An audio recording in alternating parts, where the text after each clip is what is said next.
Star Wars 7x7, episode 1931. Today, getting back to the Hyperspacing Hope series, and today we are taking a look at the nature of hope as it is explored and expressed in The Force Awakens. Punch it!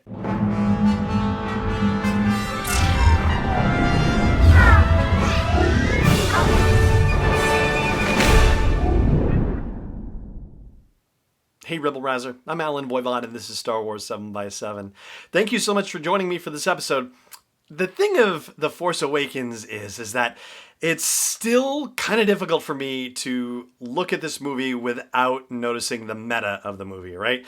We've talked here on the show, and I'm not the only one who has talked about how similar The Force Awakens is in terms of the story beats to A New Hope. But one of the things that jumped out at me as I was rewatching The Force Awakens for the purposes of this Hope discussion was that it's actually doing a lot more than just A New Hope. It's actually doing pretty much the entire work of the prequel trilogy as well as A New Hope. And yes, there is a lot of backstory that has been shared, not a complete backstory, but certainly enough to let us know in animation and comics and books that there's been bad things going on in the Republic for a number of years, that some senators are secretly allied with the First Order and are either sympathizing with them or actively enabling them or otherwise making it so that the New Republic can't respond to the threat that is growing, and the Resistance has splintered off and is doing what it can in its small and semi-secretive way to fight against the First Order. But for the purposes of the movie, we don't know any of that, and we really didn't know any of that coming into the movie as we saw it when it was released in theaters back in December of 2015. What we know is that we see a galaxy at peace, that there is this other element called the First Order that is making trouble and looking to find Luke Skywalker and kill him, and suddenly the First Order is a lot stronger than anybody necessarily knew because they've got Starkiller Base and they're able to destroy the New Republic and pretty much the entirety of the New Republic fleet. So what that has to do with the expressions of hope is that people who have not been in the fight for very long, their hope is really more personally centered versus people who have been in the fight for longer. Their hopes are definitely more other-centered and focused on the broader galactic picture. For example, you have Rey, who is a newcomer to the fight in this movie, and her expression of hope is one of complete innocent idealism, right? The way that she expresses hope has to do with the return of her family. She tells BB-8 not to give up hope that whoever he's waiting for is going to come back. She says, "I know all about waiting," and when BB-8 asks, what she knows about it, she says, "I'm waiting for my family. They'll be back someday," and she is visibly calm and peaceful and happy in that belief. Like, she's so absolutely certain and shows, no anger, no resentment, no nothing about the fact that, it may have been the better part of a decade and a half since she last saw them. And then on the other end of the spectrum, you have Finn, who has no hope whatsoever. In fact, it's more hopeless than hopeful.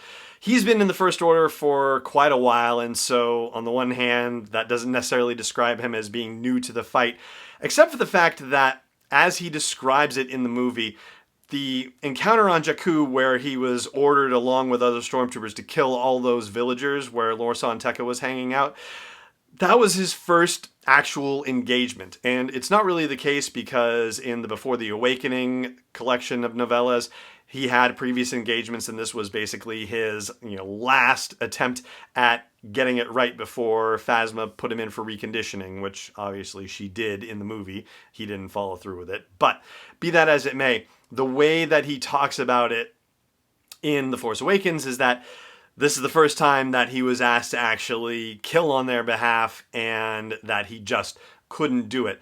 And he knows what the First Order is. He knows what they're capable of. He worked on Starkiller Base. He's saying that the only solution is to run, that there is no standing up to them whatsoever. So he is not hopeful at all. In fact, he is essentially reframed in order to have something resembling hope, because if he was utterly hopeless, then he would just lay down his arms and let himself die right then and there, anytime it was an option for him to do so. No, instead he's actually reframed and tried to go to the Outer Rim with the Crimson Corsair when he meets up with them on Takodana, as pushed that direction by Maz. Now, those two are as opposed to people who have been in the fight for a long time. Long times varying. For example, Poe Dameron, who on two separate occasions talks about there being a chance at something going their way. For example, when he gets the piece of the map from Lor San Tekka, that's, now we have a chance to find Luke Skywalker. We have a chance that we didn't have before. Later on, when they're at Starkiller Base and trying to destroy that thermal oscillator, Poe tells everybody that while there's still light in the sky, they have a chance to be able to destroy this thing and ultimately destroy Starkiller Base. And yes, granted, those goals are personal in nature to some degree. It's about their survival. But Poe is not just thinking about his own personal survival. He's actually considering the survival of his comrades in the Resistance and of the Resistance itself, and of peace and justice and stability in the galaxy too. And then you also have Han Solo, who, when they're talking about the potential raid on Starkiller Base and finding out, okay, it's big, he says, all right, how do we blow this thing up? There's always a way to blow this thing up. And that's one of the moments where they actually acknowledge the meta level of this story, right? I mean, it's what we're all thinking. There's got to be a way to blow this thing up, and that's what the story is going to entail. And so Han just says what we're all thinking. All right, so how do we blow it up? There's always a way to blow it up. But Han is an interesting study in this movie because on the one hand, the action-oriented stuff, the daring do, he is entirely hopeful in that regard. I mean, going to lightspeed from inside a freighter, which, he says, I never ask whether it's possible until I've actually done it. That's a guy who just believes, who is hopeful in the face of overwhelming odds no matter what. However, when it comes to his son, Ben Solo, it hasn't worked out that way. And he and Leia are a study in contrast in that regard too, because Leia makes it very clear that she still has hope for the salvation of Kylo Ren, aka Ben Solo. She believes in the possibility of his redemption. And she tells Han as much. She says, there is still good in him, I know it.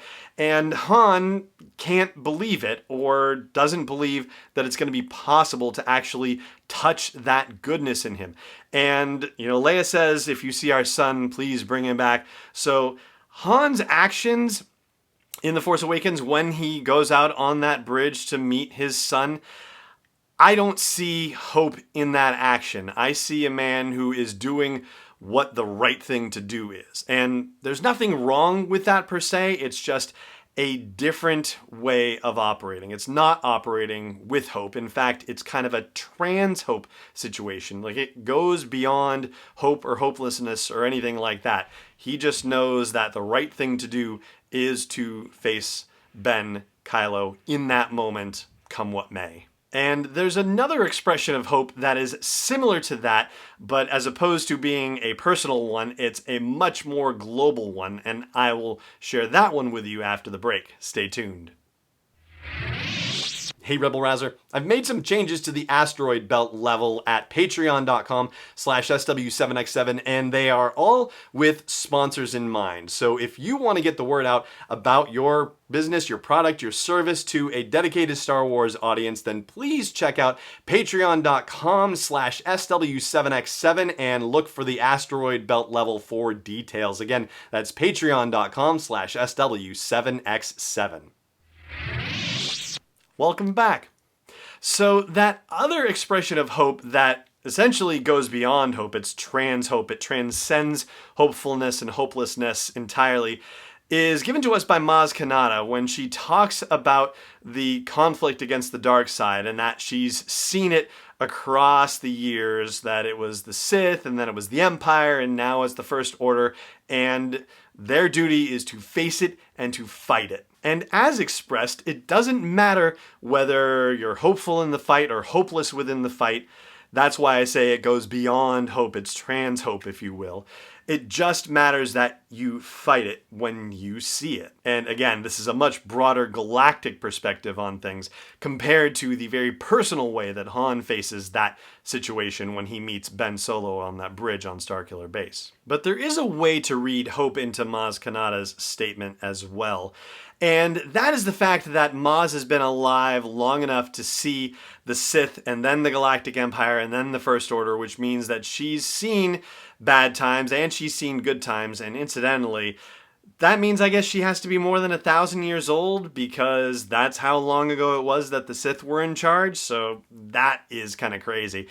But yeah, leaving that aside for the moment, she's ultimately saying that, galactically speaking, there have been cycles where the dark side has been ascendant and times when the light side has been ascendant. And so even though the dark side is rising now in The Force Awakens, it's certainly just a phase, basically, ultimately. And whether it's sooner or later, everybody's going to fight back and ultimately overthrow the dark side and restore balance to the galactic situation. I'm not necessarily saying the Force, although that's certainly a part of it, but getting things back to the good guys and in control of people who are on the light side of the house, well, that's going to happen just based on the cyclical nature of things. And you kind of need that perspective, because at the very beginning of the movie, when we see Jakku and we see the ships launching from the Star Destroyer and they cut to the inside of it and we see stormtroopers in there again, there really is that moment where you have a reaction, or you could have a reaction, as I did, to think, oh no, here we go again. Like, oh my gosh, we went through all the stuff that we went through in the original trilogy to restore peace and justice to the galaxy, and it's just descending into this stormtrooper nonsense again. So you definitely need the comparative palliative of Maz Kanata saying, hey, this is just a cycle, and we'll fight it, and whether it's us or future generations, it will be overthrown and things will revert to peace and justice at some point in the future. And there you go. That's going to do it for my look at the nature of hope and how it's expressed in The Force Awakens, and that's going to do it for this episode of the show as well. Thank you so much for joining me for it, as always, and may the Force be with you, wherever in the world you may be. This podcast is not endorsed or sponsored yet by Lucasfilm Limited, Disney, or 20th Century Fox. It is intended for entertainment and information purposes only. Star Wars, the Star Wars logo, all names and pictures of Star Wars characters, vehicles, and any other related Star Wars items are registered trademarks and/or copyrights of Lucasfilm Limited or their respective trademark and copyright holders. May the Force be with them. All original content is copyright 2019 by Star Wars 7x7. We hope you love it.